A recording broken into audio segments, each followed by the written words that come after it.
ಈಗ ನಾಗರಾಜ್ ಅವರು ಬಹಳಷ್ಟು ಕೆರೆಗಳ ಬಗ್ಗೆ ಹೇಳಿದ್ದಾರೆ, ಅದರ ಇತಿಹಾಸ ಹೇಳಿದ್ದಾರೆ. ನಾನು ಈಗಿನ ವಾಸ್ತವ ಸ್ಥಿತಿ ಬಗ್ಗೆ ಹೇಳ್ತೇನೆ. ಅದಕ್ಕೆ ನಾವೆಲ್ಲ ಎಷ್ಟು ಕಾಂಟ್ರಿಬ್ಯೂಟ್ ಮಾಡಿದ್ದೀವಿ, ನಮ್ಮ ಜನ್ರೇಷನವ್ರು ಮಾಡಿದ್ದಾರೆ ಅನ್ನೋದನ್ನು ನಾನು ಎಕ್ಸ್ಪ್ಲೈನ್ ಮಾಡ್ತೇನೆ. ಸೊ ನಾನು ಇಂಗ್ಲೀಷಲ್ಲೇ ಮಾತಾಡ್ತೇನೆ, ಮಧ್ಯೆ ಮಧ್ಯೆ ಕನ್ನಡನೂ ಮಾತಾಡ್ತೇನೆ. ಓಕೆ. ಸೊ ಈಗ ಬೆಂಗಳೂರು, ಯಾಕಂದರೆ ನಮ್ಮ ನಾಗರಾಜ್ ಅವರ ಭಾಷಣಕ್ಕೆ ಲಿಂಕ್ ತರಲಿಕ್ಕೆ ನಾನು ಇದೊಂದು ಸ್ಲೈಡನ್ನು ಹಾಕಿದೆ. ಕೆಂಪೇಗೌಡರು ಇದ್ದ ಟೈಮ್ನಲ್ಲಿ ನಮ್ಮ ಬೆಂಗಳೂರಿನಲ್ಲಿ ಎಷ್ಟು ಕೆರೆಗಳಿದ್ದವು ಅಂತ ನಾವು ಅಭ್ಯಾಸ ಮಾಡಿದಾಗ 1952 ಕೆರೆಗಳಿದ್ದವು. 82% ಹಸಿರಾಗಿದ್ದ ಬೆಂಗಳೂರು, ಈಗಿನ ಬೆಂಗಳೂರು 740 ಸ್ಕ್ವೇರ್ ಕಿಲೋಮೀಟರ್ ಜಾಗದಲ್ಲಿ ಅಷ್ಟು ಕೆರೆಗಳಿದ್ದವು. ಹಾಗಾಗಿ ಅಷ್ಟು ಕೆರೆಗಳಿದ್ದಿದ್ದರಿಂದ ಬೆಂಗಳೂರಿನಲ್ಲಿ ಮೇ ತಿಂಗಳಲ್ಲಿ ಟೆಂಪ್ರೇಚರ್ ಬಂದು 14ರಿಂದ 16 ಡಿಗ್ರಿ ಇತ್ತು. ಡಿಸೆಂಬರಲ್ಲಿ 0 ಡಿಗ್ರೀಸ್ ಇತ್ತು. ನಾವು ಆ್ಯಪಲ್ ಬೆಳೀತಾ ಇದ್ವಿ ಎಲ್ಲಿ, ಪ್ಯಾಲೇಸ್ ಆರ್ಚರ್ಡಲ್ಲಿ. ಇದು ಗೆಸೆಟಿಯರಲ್ಲಿ ಉಲ್ಲೇಖ ಆಗಿದೆ. ಈಗ ನಮ್ಮ ಬೆಂಗಳೂರಿನಲ್ಲಿ ಎಷ್ಟು ಕೆರೆಗಳಿದೆ? 216 ಕೆರೆಗಳಿದೆ. ಅದರಲ್ಲಿ 193 ಕೆರೆಗಳು ಸ್ವಲ್ಪ ನೀರು ಆಗ ಈಗ ನೋಡ್ತಾ ಇದೆ ಅಷ್ಟೆ. ಸೊ ಈಗಿನ ಟೆಂಪ್ರೇಚರ್ ತಮಗೆಲ್ರಿಗೂ ಗೊತ್ತಿದೆ, 35ರಿಂದ 36 degree Celsius. Bengaluru garden city, pensioners paradise ಆಗಿದ್ದಿದ್ದು 90ರಲ್ಲಿ ಗಾರ್ಬೇಜ್ ಸಿಟಿಯಾಗಿ ಇವತ್ತು ಒಂದು ಸತ್ತ ನಗರ ಆಗಿ ಮಾರ್ಪಾಟಾಗಿದೆ. ನಾನು ಸೈಂಟಿಫಿಕ್ ಬೇಸಿಸಲ್ಲಿ ಮಾತಾಡ್ತಾ ಇದ್ದೀನಿ. All my statements are based on data and I have published that means it's validated. Okay. So ನಾವು when you look at Bangalore topography, it's an undulating terrain. You know, the highest point of Bangalore is 942 meters. It's my campus. You know, when you enter my campus, Indian Institute of Science campus, the main gate is the highest point. We are number 1 in the country and one among the top 100 in the globe. Aptly, we are also placed at the top point, the highest location in Bangalore. Okay, and earlier, you know, the river was passing through, and our elders put the bunds at regular interval. That's how the flowing water was converted into stagnant water to meet the irrigation and the drinking water requirement. So today's lake, what you are seeing, was yesterday's river. Had we continued the connectivity of this lake, we would have seen the water flowing in the form of river. Unfortunately, interconnectivity among the lake is lost because all influential people are sitting on the drain. And sometimes they also sit in the Parapana Agrahara also. So, and the agenda of my science, see, I have only one agenda. My vision is to make sure our children have clean air and water. That's where I do science without fear.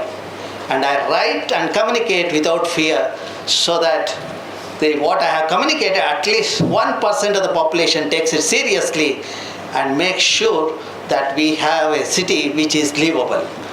Now, you know, today my talk will be outlined like that. You know, I'll talk about pollution, then I'll talk about climate change, then I'll come to the Bangalore, talk about Bangalore. And recently I published a book called Natural Capital Accounting and Valuation Ecosystem Service. You know, that shows the worth of our ecosystem, whether it's a forest or the wetland, what is the worth. You know, unless we assign the monetary value, people think it's a useless entity. Unless we tell our children that what is the worth of mother at home, the children don't recognize that. So that's the first assignment I give to my student when I teach a course on environmental management, to tell me what is the worth of mother at home. The child which learns to respect mother at home will also learn how to conserve the ecosystem on the earth, or how to respect mother earth. That's what we need to do it, and that's why we have been successful, because I've been doing the environmental education program in various schools and colleges in Bangalore over the last 2.5 decades, and my students are quite environmentally literate. You know, now I teach my subject in a very simple way, the same way I do it, so that you all remember my talk. When you look at this food chain, you know, it just tells me that when we eat food, transfer of energy and material happen from one level to the other. Producer food which is eaten by herbivore, which is eaten by the carnivore. Finally, whatever is left in the system get converted into elemental form by bacteria and fungi. So that's where you see there is nothing called waste in the ecosystem. Where do you see waste? You will see waste where waste people are there. Who are these waste people? The bunch of people who have fallen in love with plastic. For everything, when you go to the program, you will see the plastic cups, paper cups, and the various other things are there. Sure, and water bottle. What is the problem to carry the water bottle? That bottle has traveled with me across the various countries in the globe and to the central government offices also. What's the problem for people to carry water? So that's where we have to make the change. And aptly this year, the World Environment Day, we said that beat plastic pollution. So, and now I'll show you how this is how I write, this is how I communicate. This is, the families in Bangalore used to be. Steel plates, steel cups, etc. Today's Bangalore, the bunch of fools sitting at home can't cook and they get the food through the Swiggies and this one, create the mess with the plastic and paper and also food waste. And look at this.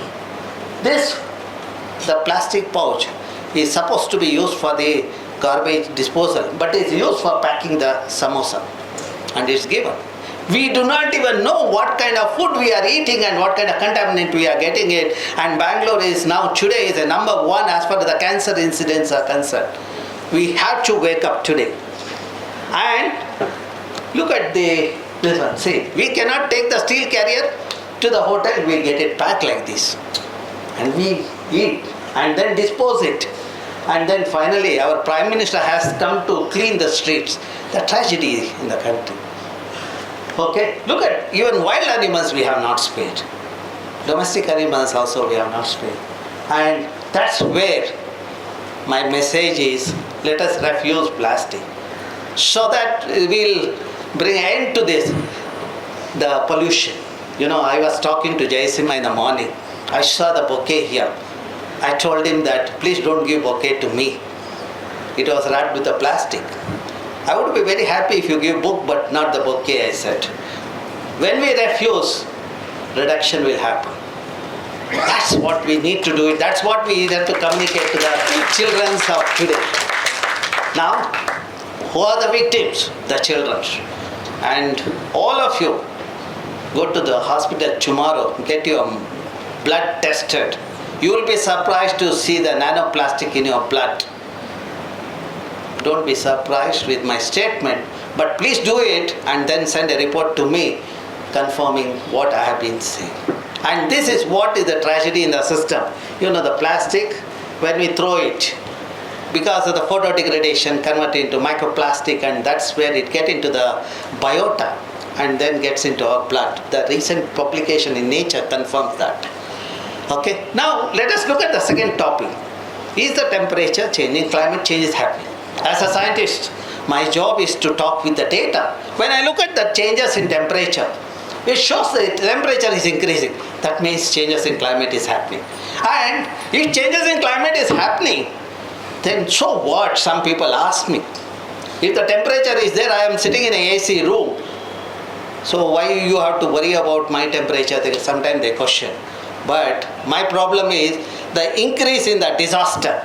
The number of instances of disasters have shot up in the last 2 decades. And sea level rise is happening. I am from coastal area. Tomorrow if my hometown is submerged, I am not surprised. And that's what is going to happen. And let us look at how it affects our food. I give in terms of the species. Corals, with 1.5 degrees Celsius increase in temperature, we lose 70%. Another 0.5 degrees Celsius, I lose 99% of corals. And look at the the other species which are endemic. I am not talking about mosquito and such species. These are the endemic species of insect which helps in pollination. You know, the 6 I lose the insect, 8 plant and 4 vertebrate. I am sure you all know vertebrate. I have a problem, say, if somebody tells me that humans have vertebrate. If they had vertebral column, my country or my city wouldn't have faced this tragedy of what we are facing today. So that is the reason. And with another 0.5 degrees Celsius, you see, I will lose 18 insects, 16 plants and 8 the vertebrates. And the drought, 350 million get affected, will shoot up to 410 million. Already we have increased the temperature, 1.5 degree we have crossed. Another, the 1 degree we are in the process of doing it. And then, you know, the sea level rise, 48 centimeter with 1.5 will become 56 centimeter. And how many people get affected? For about 50 million people get affected.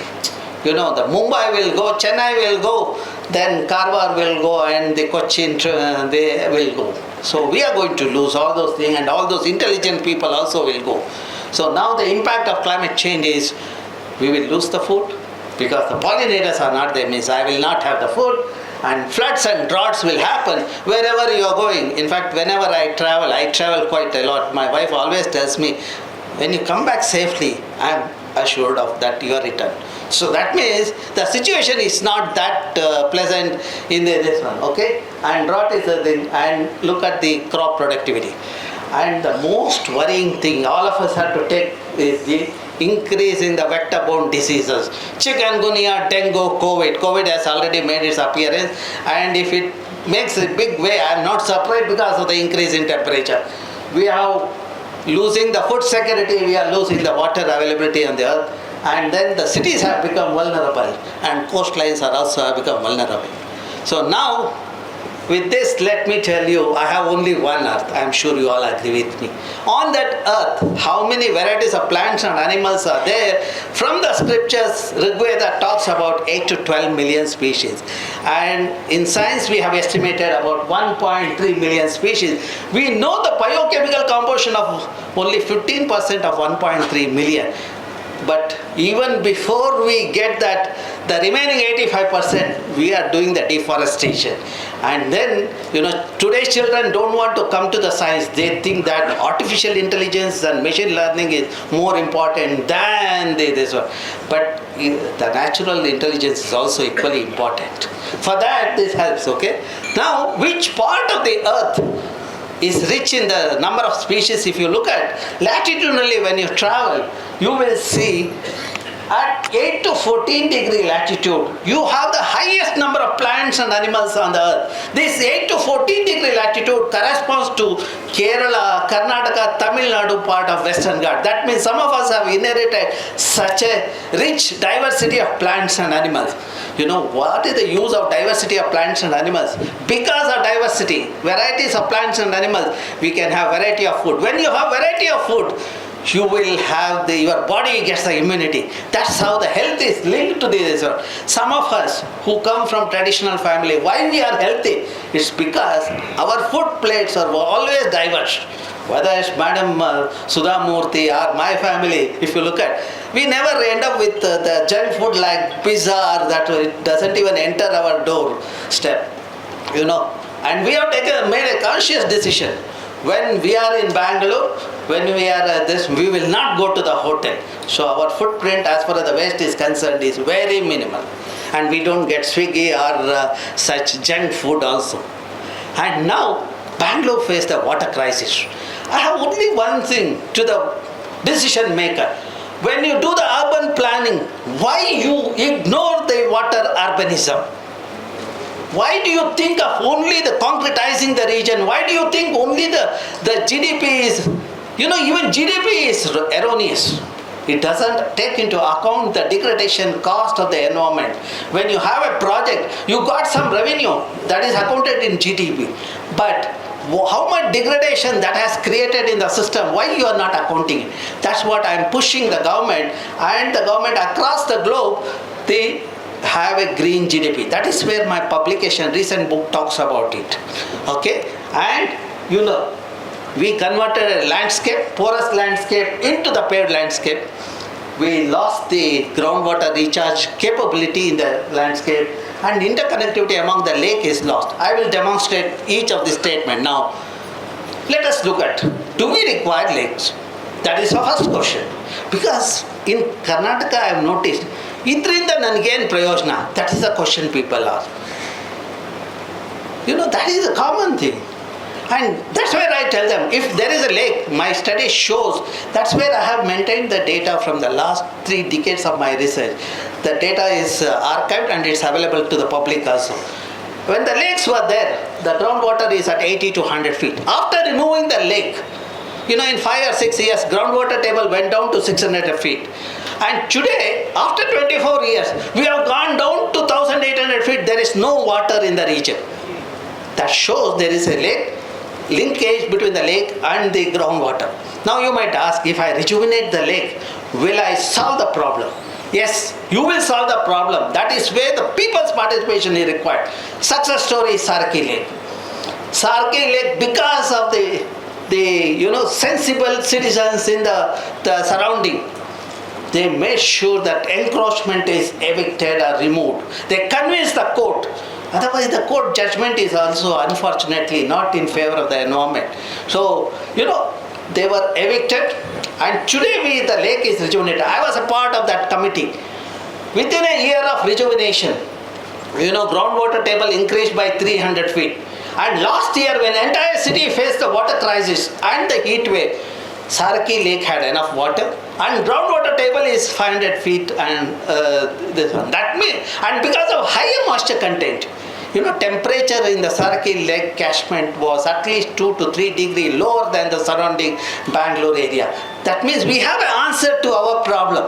So what we need to do is, whatever the lake is there, let us rejuvenate that lake, and so that our children will have the water. We don't have to think about getting the water from from Sharavati or the other places. I also keep telling, why Sharavati? In the moon there is a water. Why don't we puncture the moon so that we have the water all the time? Now, let us look at other worth of the lake. That's where the services we account. When you have a lake, you get fish, fodder, water, etc. When I account it, it works out to be a good lake. Rachinalli Lake, Chakur Lake, 10,500 rupees per hectare per day. Most productive ecosystem. And when we pollute the lake, for example, Amruthalli Lake in the same catchment, the worth comes down to 20 rupees per day per hectare. And now, if you look at who are the people depend on the lake, fishermen, washerwomen, and people like me who do the science. Who are the people who pollute the lake? Elite section of the society. For example, distillery industry in Amruthalli has polluted Amruthalli Lake. There is lack of accountability in our system. And what are the other threats? Unplanned urbanization. When I write article in Kannada, I call it as Anagarika Nagarika. So, and loss of floodplain, interconnectivity is lost. Now, I use remote sensing data. I was really benefited by that technology. Huge data is there, big data is there. We use artificial intelligence, machine learning algorithm to classify the data. The city of Bangalore in 70s had 68% green cover and about 7% under red, the buildings, etc. And today, 87% is under red. Wherever you go, you see only buildings. Okay? And 73, the city with the 68% green cover. And I was a kid at that time. I enjoyed that Bangalore. And today, when you look at 92, you see the transition happened. Pedia, there was industrialization. Koramangala, there was industries came up. Changes happened. Then 2000, at outskirts, we had IT, BT booms. Okay? Then 2006, further intensification, 2009, now the city has reached this stage. We have oxygen deficiency. People use oxygen cylinder in Bangalore. And the water. About 20 years back, I used to tell you, the day is not far off, we have to carry water bottle. That has come true. Don't be surprised in another 10 years you have to send your children with grandchildren with the oxygen bottle also. The children, they don't have to carry the book, they have to carry only the oxygen and water, which is this one. And I have been telling the government, enough is enough. Let us decongest the city. My solution is this. The government talks about brand Bangalore. What is brand Bangalore in the thing? Making the city livable is a brand Bangalore. Not having a tunnel road, which is going to kill our aquifers and groundwater sources. Then, this is in 22, and you can see 25, how the changes happen. Now, this is how the red has happened. It doesn't mean the communists have increased the population in Bangalore. Look at from 7 or 8% to the 86% or 87% concretization of Bangalore. I was just giving this presentation in BBMP some time back. When I talked about it, somebody sitting in the sun said, this man doesn't know how to assign the color to the Bangalore. I was so surprised. He said, Bangalore has become saffron. Why is he showing red? So, that is how the thing is, okay? And now let us look at how many trees are there in Bangalore. See, this is my campus, ISC campus. My campus is 400 acre. I asked my student to do the mapping of trees using GPS, Global Positioning System. When he did, 22,500 trees are there. We are about 5,000 people. That means for every person, 4 trees are there. And I linked that with the remote sensing data. And using remote sensing data for entire Bangalore, I estimated how many trees are there in Bangalore.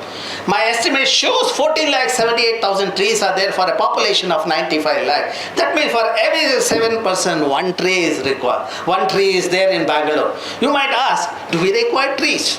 Because Bangaloreans are good in asking questions. So, I always ask. I will ask the same question here.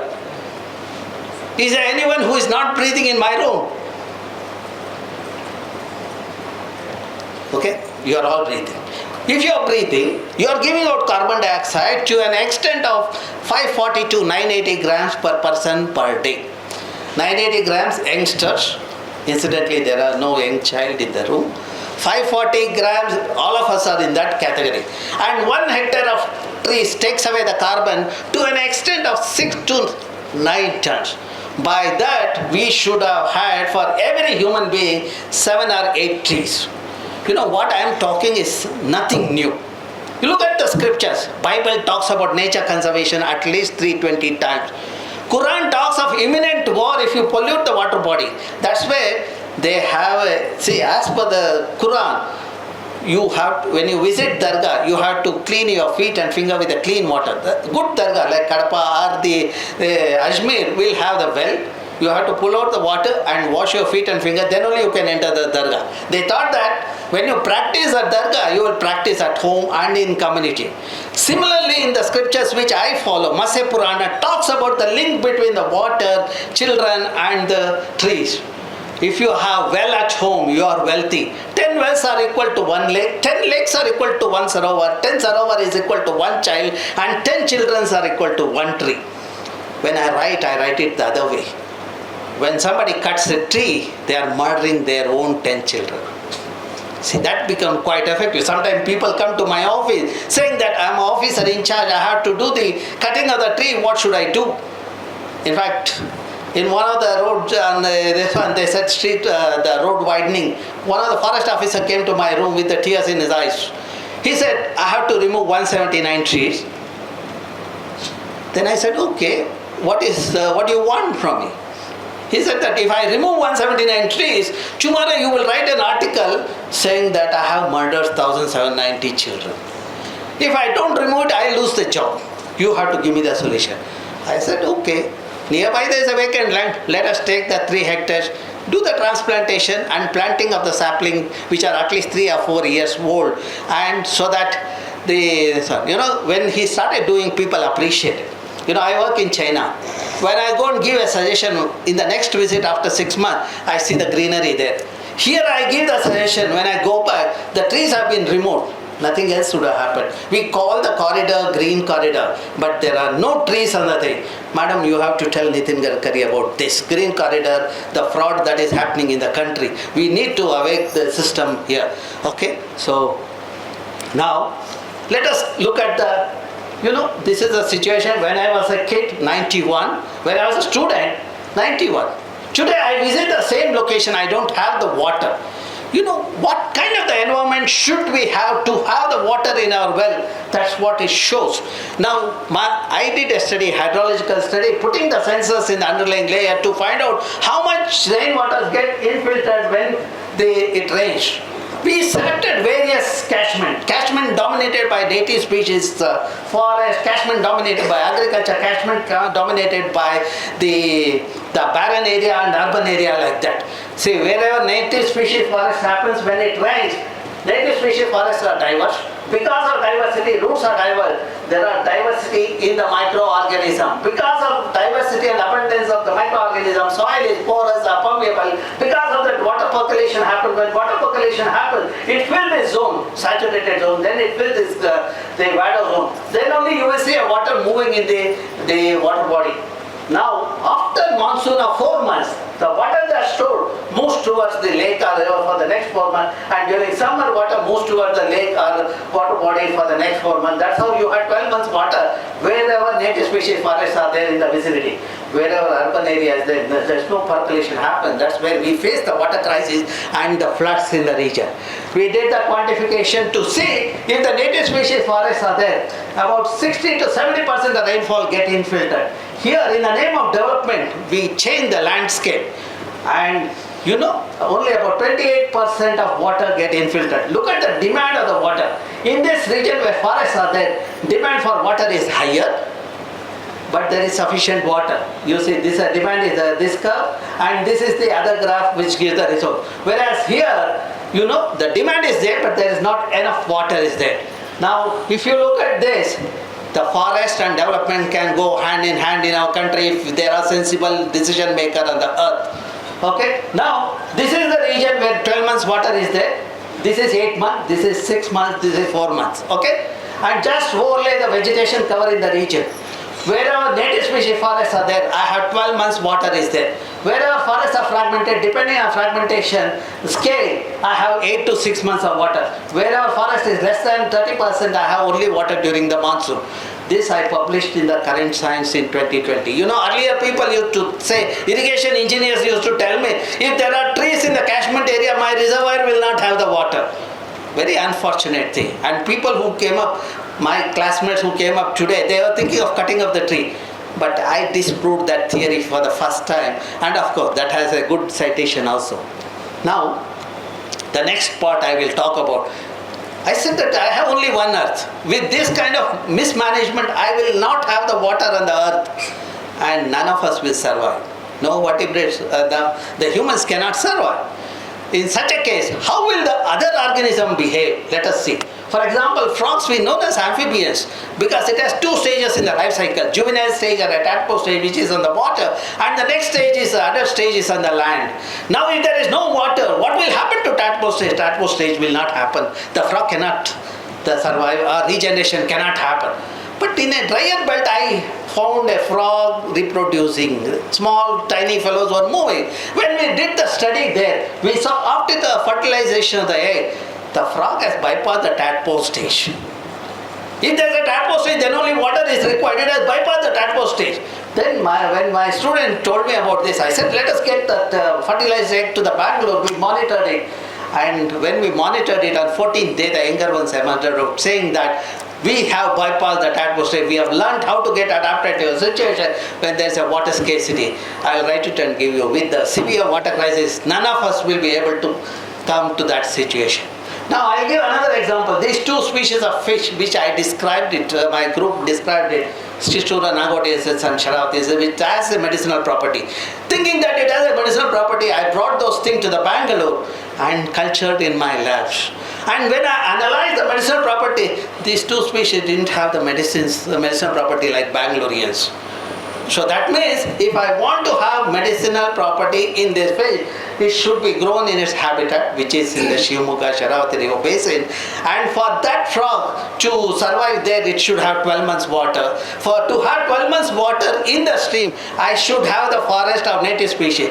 It brings the linkage between the forest to the aquatic diversity in the reserve. This also we published in the Current Science sometime back. Okay? Nothing new I am talking about.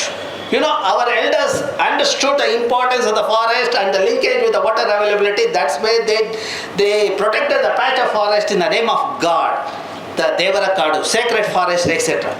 Those who don't believe in God, they put some daityas there. So the fear is there. Look at Lord Shiva. As long as his head has the hair, he retains the water and Ganga flows from there. And when we do not have the forest, we will not have the water. To summarize what I said so far, when Mother Earth is covered with a green saree of native species, she retains the water for 12 months and we will have the water for everybody. When we degrade that catchment, we will not have water even for 4 months during the monsoon. We should not reach that stage. The country has to develop, but not at the cost of the water. This is what we need to tell the decision makers. I will give another small example let us look at the livelihood of the people. The farmers in this region, they grow 12 crops. They grow multiple crop or a cash crop because water is available throughout the year. In this region, where water is available for 4 to 6 months, they grow only one crop. Because of that, their earning here is about 1,54,000 rupees per acre per year, whereas in this region, it is 32,000 rupees per acre per year. Then look at the yield of the crop. Here, because the forests are there, which I say, because in this region, when the farmers grow, the yield of the crop, let us take paddy, which is about 14 to 18 quintal per acre. Whereas in this region, it is 6 to 8 quintal per acre. Now why? In this region where forests are there, honey bees are there, pollinators are there. Because pollination is happening and because of efficient pollination, I have the higher yield. Whereas here, pollinators are not there. When humans are there, what will be there? Garbage and other things, okay? So that's where the yield of the crop is also lower. Now, Prime Minister of this country talks about doubling the income of the farmer. My only suggestion is just maintain the integrity of the ecosystem. The ecosystem gives the water, ecosystem will give the pollinators, our farmers, about 65% of total population. They will get their due share of what they are supposed to get. Not sitting in Bangalore, we should not make this statement, we should see this happen. That's where whenever I travel in Western Ghat, I make the people to understand this concept. I give talk in Kannada also. So then, everybody talks about sustainability. One lady who is about 65 taught me what is sustainability. When I met that lady, she collects a basket full of bivalves every day. My curiosity, since I am from Bangalore, I asked her, why you do not collect the second basket? She said, when I sell that basket, what I have collected, I earn 350 rupees per day, which is sufficient to run my family. For tomorrow, I will earn tomorrow. That is what is the sustainability, that is what the renewability. When you maintain the renewability in the system, there would be sustainability. It's not by printing the glossy reports. Some of the industries bring out a glossy report. It's of no use. What we need to do is apply those principles. As long as there is a renewability in the system, there is a sustainability in the system. Okay? Now, we use the remote sensing data to analyze. We have a big data of the remote sensing, and we did the analysis of Western Ghat. If Western Ghat is a lifeline for southern India, what is the health of Western Ghat? I looked at it. See, now when I see that forests are declining in Western Ghat, and not only that, forests are getting fragmented. Now 65% of Bangalore water is met from the Kaveri, which is from the Western Ghats, and remaining 40% come from the groundwater sources. So now forests are getting fragmented. We also predicted what is likely to happen in 10 years from now. We will have only 10% of forest under evergreen. And what is the forest cover we are supposed to have as per the now 33%. But what we have in Western Ghat is less than 18%. Did we question the government about this mismanagement? Okay. Now what is the likely implication on the climate? The changes in temperature. You know, the Kerala will become warmer by 1.5 to 2 degrees Celsius. And rainfall pattern will change. There was a discussion on rainy days, etc. You know, the rainy days will change. You know, rain is supposed to spread for 4 to 6 months. Instead of that, you will have same quantum of rain in a short duration, which we call it a high intensity rainfall. With that, you will have landslide, mudslide. This article I wrote in 2018 with my student Bharat. I added a paragraph saying that some of the vulnerable regions in Karnataka, Kerala are going to face a severe landslide, mudslides at that time. You know, 2018 I had done that. 2019 landslide, mudslide happened. You know, Madikeri, there was the disaster in the Madikeri. And then people started looking at our articles. You know, the science should be used in decision making. Why are we not using science in decision making? It is not the will and fancy of the politician to rule the country. It has to be science-based management of the natural resources. Then only you can see the sustainability of the resources. Now, we also looked at what is the amount of carbon that is stored in the forest.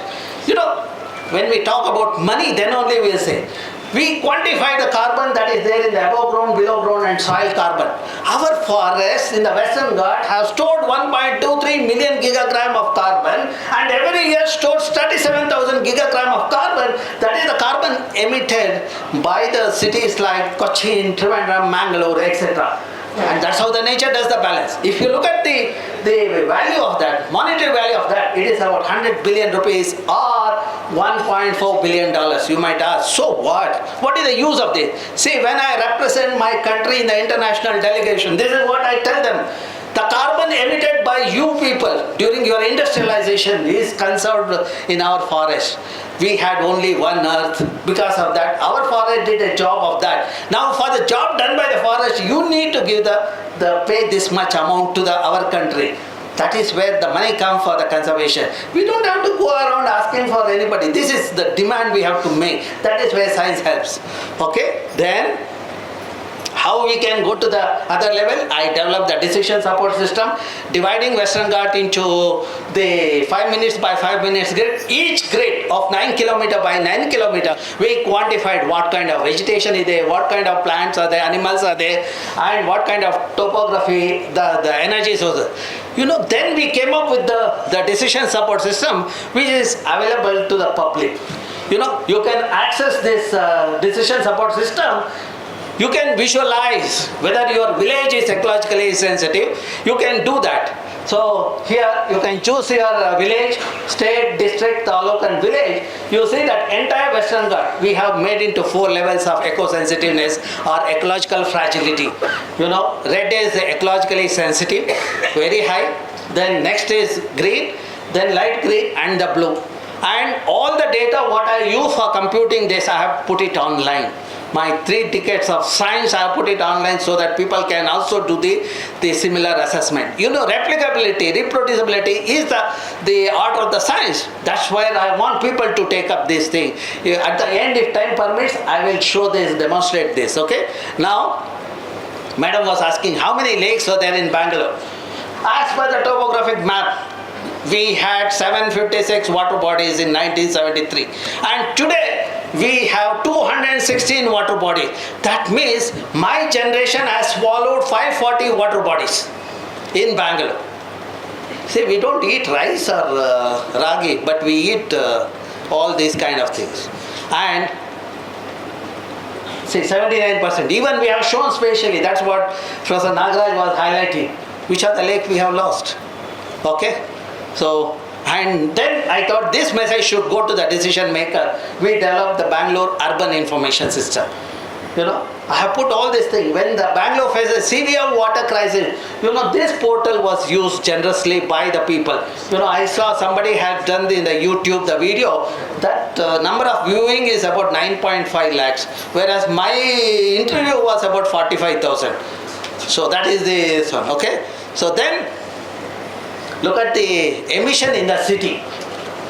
And if you look at the cities where public transport is weak, you have higher emission. For example, Hyderabad 54%, Bangalore 46%. And then look at the architecture. I don't know who brought this to Bangalore. This is supposed to be for temperate climate where you have to, because of the cooler environment, you have to conserve the heat to get the required thermal comfort. But our fellows who visit the temperate country, they will copy that architecture and put it in paste it in the Bangalore environment, Hyderabad, Chennai, which is a tropical environment. When we do that, see the temperature inside the building shoots up. And when we did a study of 3,000 households, we found that in the normal building, if the electricity consumption is 750 to 1,400 units per person per year, in the glass facade building it is 14,000 to 17,000 units per person per year. Units is kilowatt hour.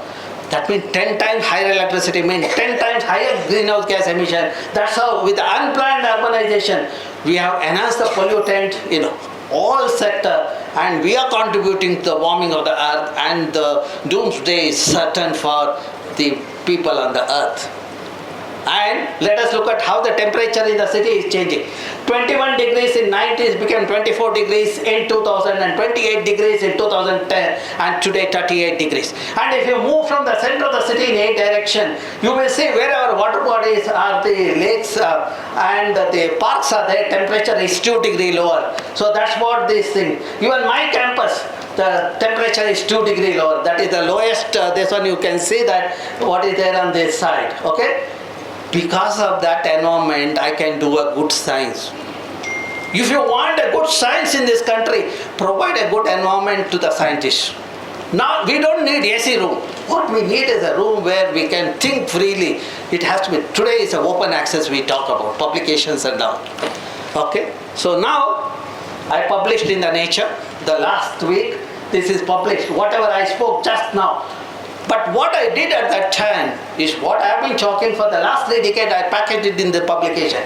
I brought out another thing. As an individual level, at the plot level, let us say if you have a plot of 10 meter by 10 meter or 30 meter by 30 meter, how much green space you should keep so that you will get a required thermal comfort. You know, we divided because I have a thermal data of 30 meter resolution and land use data of 10 meter. So that means every thermal data of 1 pixel, I have 9 pixels of the land use data. That's where we did the grouping, and our study shows you should have at least 30 to 35% open space surrounding your building to have the required thermal comfort. But what we do when we construct, we take the approval, the plan approval as per the norm, the setback, but when we construct it, we will even encroach the neighbor's compound. That's a tragedy. I have traveled extensively in the city.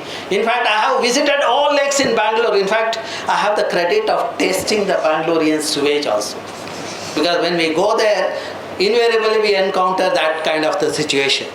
Okay, now the further study shows that as the urban increases, the temperature shoots up, and the greenery is there, the temperature comes down.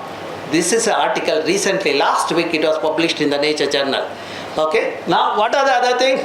All of you would have seen in the paper, the flooding has become a regular phenomenon, 2001 onwards. At the same time, we also have a drought situation in Bangalore. Okay, what is the reason? Loss of interconnectivity among the lake is the root cause, and converting the lake into other things like the residential area, etc. Professor Nagaraj listed that for what purpose the lake has been used. You know, the government also says, yes, we have removed 45 lakes in Bangalore. The recent report talks about it. So, and this is a region vulnerable to the flooding in the region. Okay, now how we use the lake?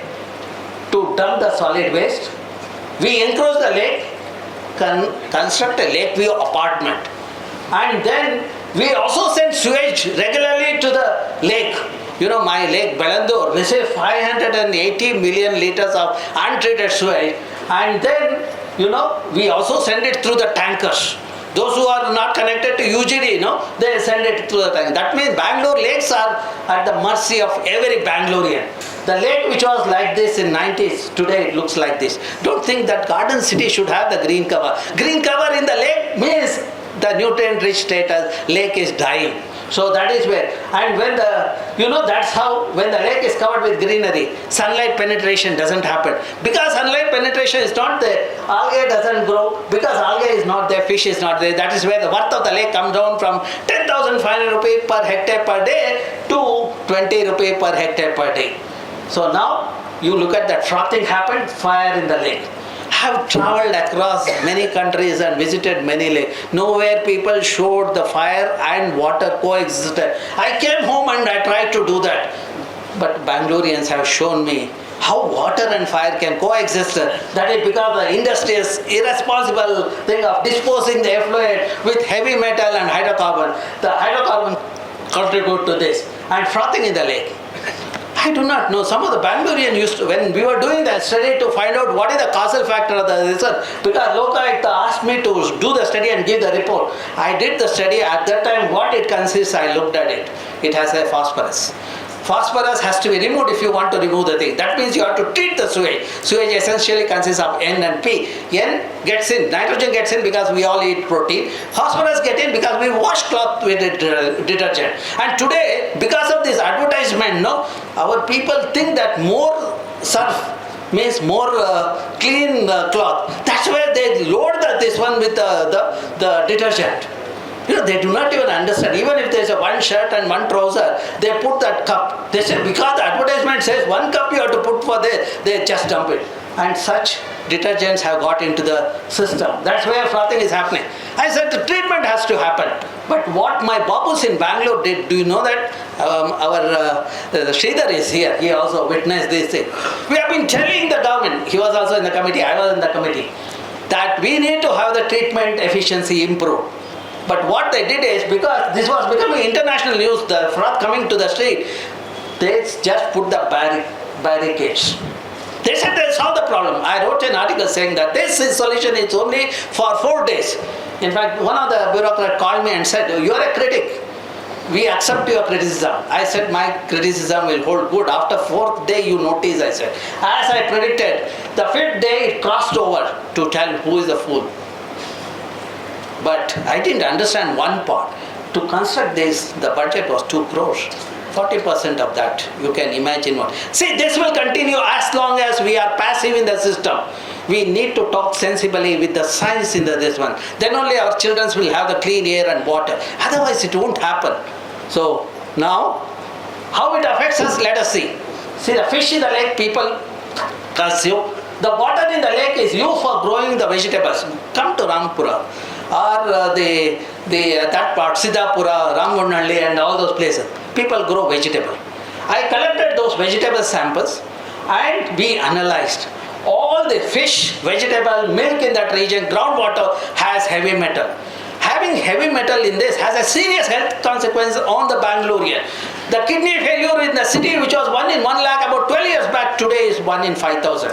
That's where every ward has the dialysis unit. That doesn't show prosperity of the city. That shows the decaying health in the city. That's what we have to tell the government. Please don't give the contaminant to our children. That's what we need to do. I organize the environment education program. I go to various schools in rural area and urban area. When I visited Vartur in a government school, a boy of 8th standard had lost the kidney. Then I thought maybe government school, poor children come there, maybe that economic background, then the problem is there. I went to the private school.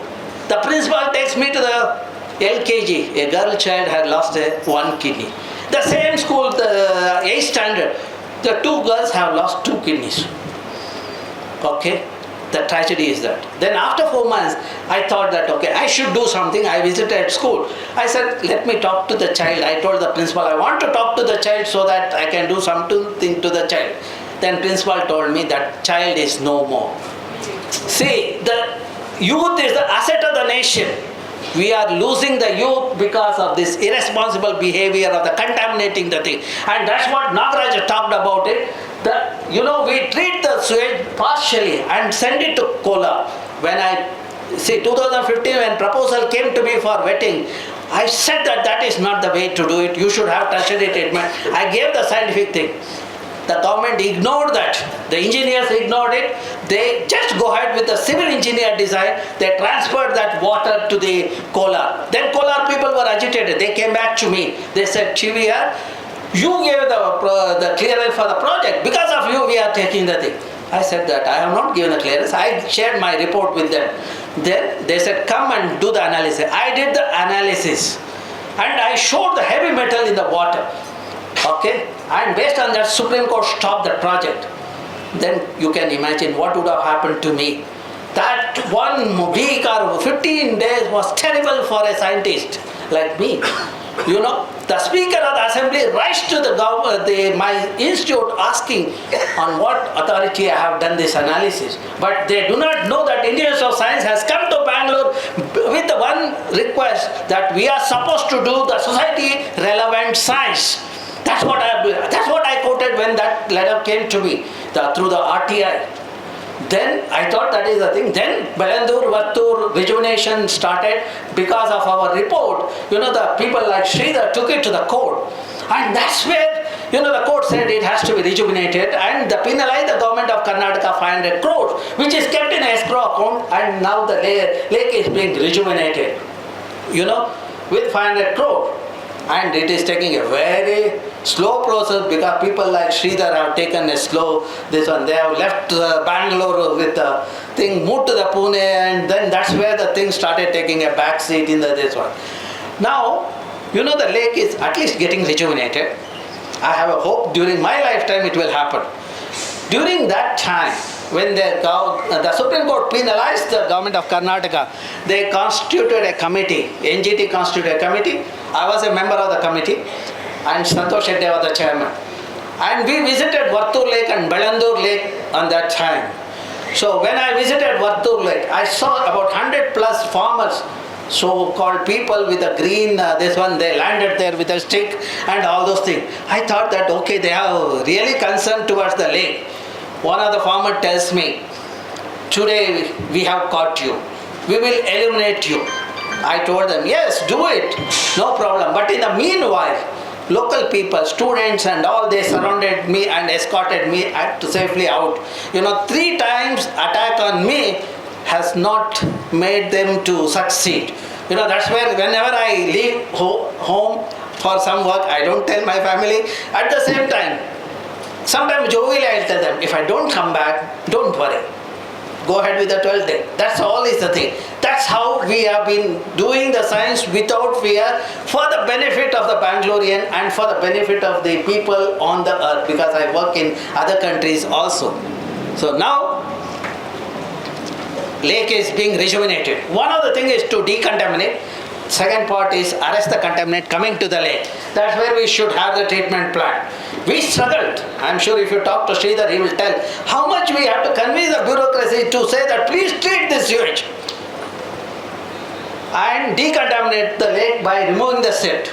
You know, when we prepared the report saying that there is a silt accumulation of 11 million cubic meter, when I released the report, the next day I saw so-called people started writing in the press saying that TVR is going to create a traffic problem in the city by demanding the desilting of the lake. So then what I did was, every criticism has helped. So I had a meeting with the local farmers. In the meanwhile, we did the study of the silt quality, whether it has a heavy metal. Vattur Lake didn't have the silt with the contaminant. So I had a meeting with the farmers, with the local people. I think Sridhar, you were there. Okay, and then we decided to give 400 acres the silt freely. In fact, I told the government, you shift it without cost to the farmers. Government, Babus asked me, why should we give it? I said, otherwise you would have shifted it to the quarry. For every 14 kilometers you have spent X money. I am asking you to do it with less money, I said. So then, believe it or not, every month I visit the lake. When I visit a lake after 3 or 4 months, the farmers were so happy with the bumper crop. Each farmer tells me they got an additional revenue of 1,50,000 rupees per acre for one season. They grow the green leaves, the radish, etc. thrice a year.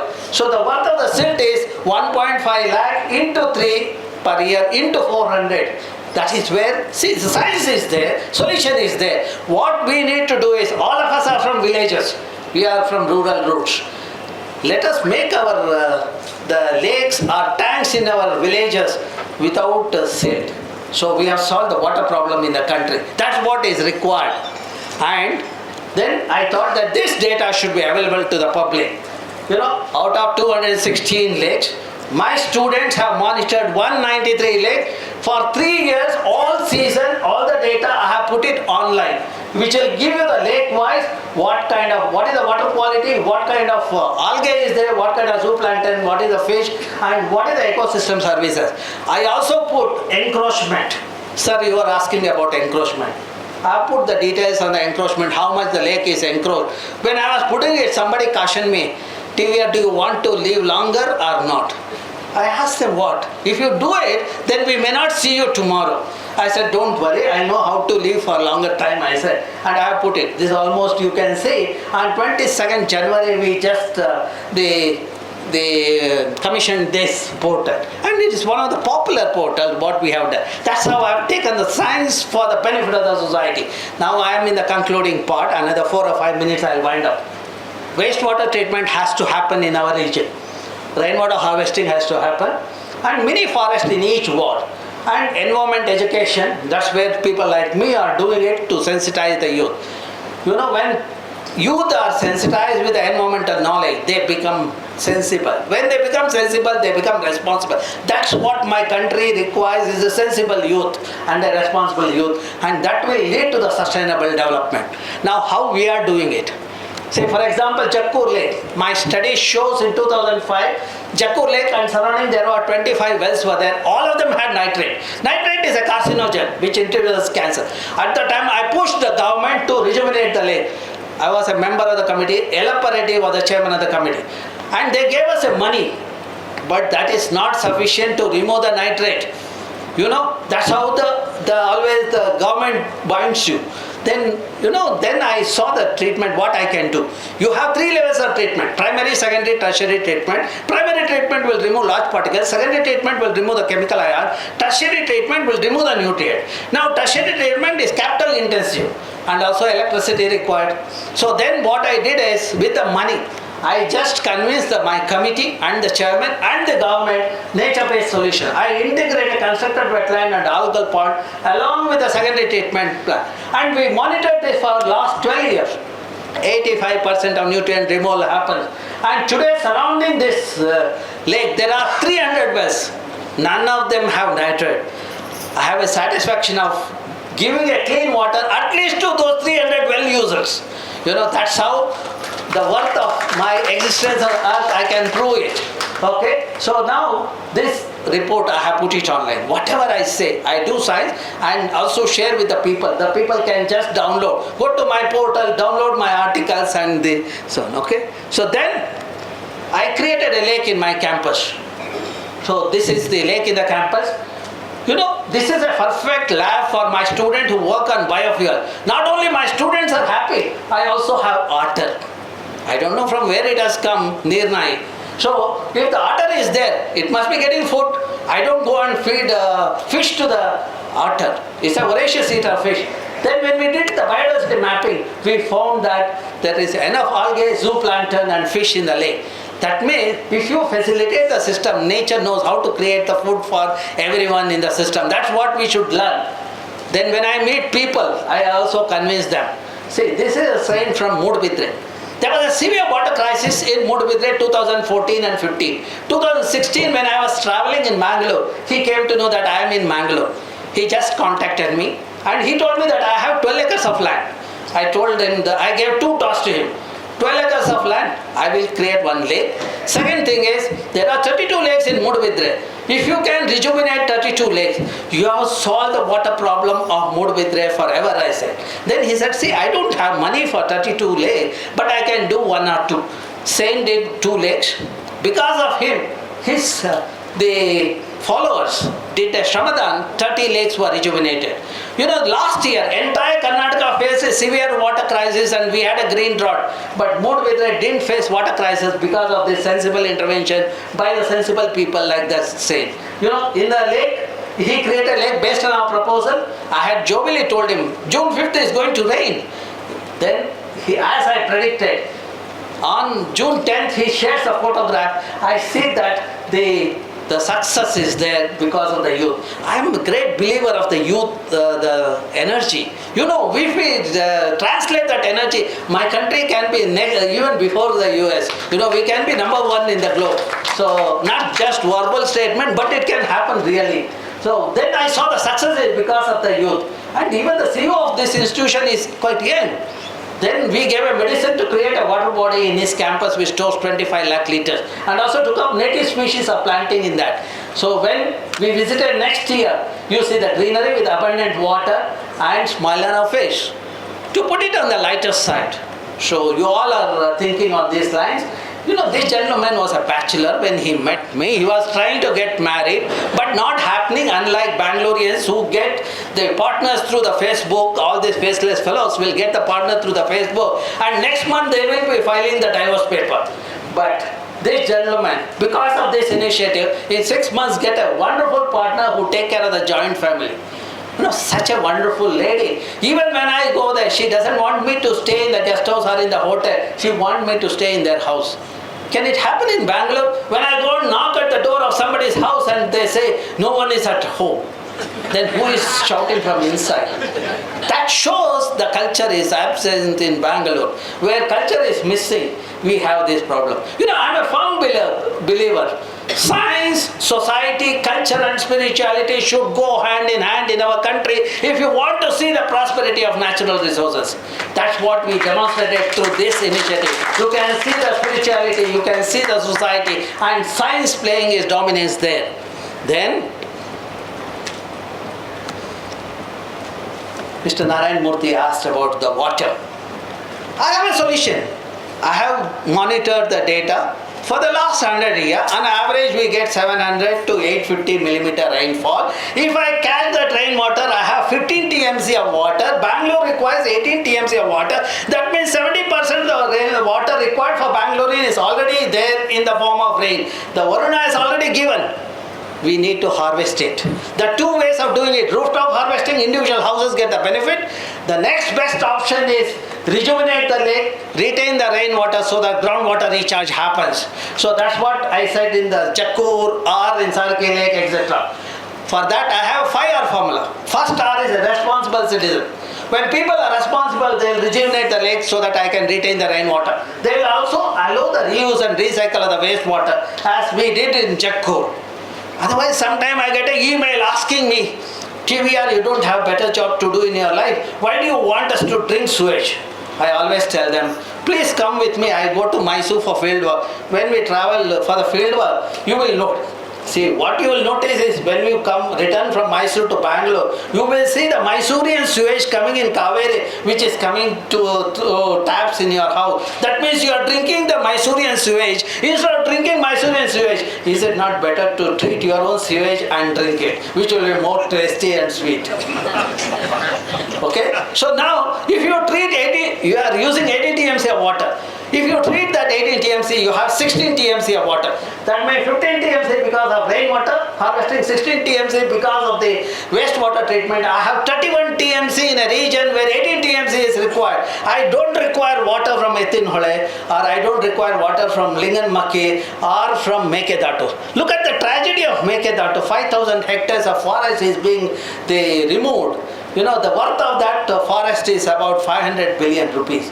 You know, you are spending 50 billion rupees, 20 billion rupees, 2,000 crore to loot the resources of 500 billion rupees. You know, it's rich in the hardwood like, you know, you can go to the forest, it's all deciduous species, etc.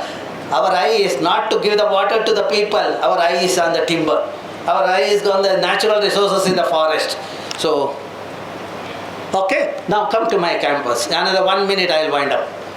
You know, when I was young, unlike other youngsters, I was fascinated by that vegetation, trees. I felt this architecture is wonderful. I should have it in my Bangalore, and that too in my campus. I got that seed to the Bangalore. You know, that pod had 14 seeds. Out of 14, 7 seeds I have kept in my lab. Other 7 I planted in 7 locations. I myself went around planting the thing. Out of 7, only 1 has survived. You know, that is next to the building where I worked for 2 decades. That means even the plants know who will take care. Otherwise, why other 6 didn't survive in the campus? I was, every day when I was coming out, I used to water it, talk to it, saying that why you have not grown so much or that kind of a thing. In front of my department, I created a mini forest in 2 hectares area. You know, 49 native species. 500 saplings were planted way back in 90s when I was a student. Today you come to my campus, you will get the feel of the rainforest there. Not only that, you will see my friends like slender lories and other things on regular basis, and varieties of snakes and birds in the thing. That means this, and more importantly, groundwater, which was about 150 feet earlier when Parthenium had covered the region. Today I have the water at 10 feet. I am demonstrating this, that if we have the mini forest in each ward in Bangalore, in each village, we have solved the water problem of the country. And if we take up the regular management or maintenance of the lake, we have solved the problem of the water in the country. This has to go to this. I keep writing to the Prime Minister. Sometime I am successful, and probably today Madam is there. I am sure this message also will reach the destination. I have heard your first presentation. Wonderful thing you did. Proud of, as a Kannadiga, I felt really proud of your presentation. And you look at the way we communicate. You know, today in spite of Sunday, I have a good gathering here. My audience full of energy, 2,000, 5,000 fellows. You know, we have organized an event known as Know Your Ecosystem for the last 25 years. Today, this year is a silver jubilee year. Okay, with the 49 institutions, we have been carrying it out, and thousands of students got benefited because of that. You know, that is, and I offer a course on environmental management. That is 22 sessions I have done, and 23rd session I have announced now. So September it will start. That means I am doing the capacity building at all levels. You know, I know the problem of my country. Environmental illiteracy is a problem. For example, Bangalore, when I did the survey, only 3.5% of Bangaloreans are environmentally illiterate. Which means 96% of Bangaloreans are shatamurkas. That is the root cause of the problem in Bangalore for the solid waste and other things in the city. You know, we don't even respect our mother at home. So we put them in Vruddhashram. That shows the tragedy of Bangalore.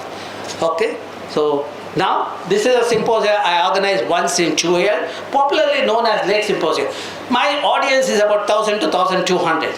And out of that, 300 to 350 are my school and college students take part. You know, they do a simple experiment like carbon sequestration, lake monitoring, etc. We give the orientation program, we do the evaluation program, my students do, and then they come to the lab, they do the analysis, and those students come to the Lake Symposium. You know, when those students take part in Lake Symposium of 4 days, 3 days they listen to the people like me, and their knowledge get in. And on 4th day when they do the presentation, their confidence level shoots up. So that's how we are giving the children who will really make a difference in the system. Today my students are professors in IIT, IIT, ISER, etc. And children in rural area, they do the neighborhood biodiversity mapping. Okay? You can see this one if you want to hear me. The YouTube channel, you get all my talks are there, 15-minute TED Talks are there, and these are the portal where you get all my publications. You know, all the publication I put it online. In the country, from the academic fraternity, I was the first one to digitize my publication way back in 96 and put it online. And today it has become a big thing. Okay? And I have created the water testing labs in various institutions. Don't think that I am like Narayan Murthy. Neither I am Birla or Tata. But whatever the award money comes, the small money I just distribute here, thinking that that money has come because of my work for science. And that should go back to the society. And what I earn as a salary, I take it to my family. That is what we have a clear understanding on that. Okay? So now, these are the details. You can get the portal and you can write to me. I do not use mobile because after my talk people will ask your mobile number or thing. So I do not use mobile, but still I am in various committees of the government. People know how to contact me. Okay? And see, the success thing. Ramsar wetland, we got it for Aganashni last 30th January. After 2.5 decades research, we could get the Ramsar tag for a wetland in Karnataka. I am in Karnataka Wetland Authority. 6 wetlands in Karnataka have got that tag. Then one of the laterite hill, which was rich in biodiversity, I did a study in 2013, my colleague Subhash Chandran and all. We thought that nobody will read, but fortunately last about 15 days back, it is considered as a marine sanctuary. See, there is a hope in our system. However corrupt and inefficient system, you can see a light at the end of the tunnel. That is the message here. And then recently we published 2 articles. Even my group was surprised. Published one article related to Goa in Nature. Getting a publication in Nature for academician is really a great this one. And about a week back, whatever I presented about Bangalore, it's available in this article. How the temperature is changing. You can just do the Google search, Nature, Scientific Report, TV Ramachandra, you will get my publications. Okay? So this is a portal where all my publications and all the details are available. Okay? My agenda is to sow the seeds of knowledge in this young brain and make them sensible and responsible, and they will shape our country's destiny. That's what we are looking for, and we are doing towards that. And that's how we communicate through the podcast and various forums. And when they do a good science, there's a smile on everybody's face. Thank you very much.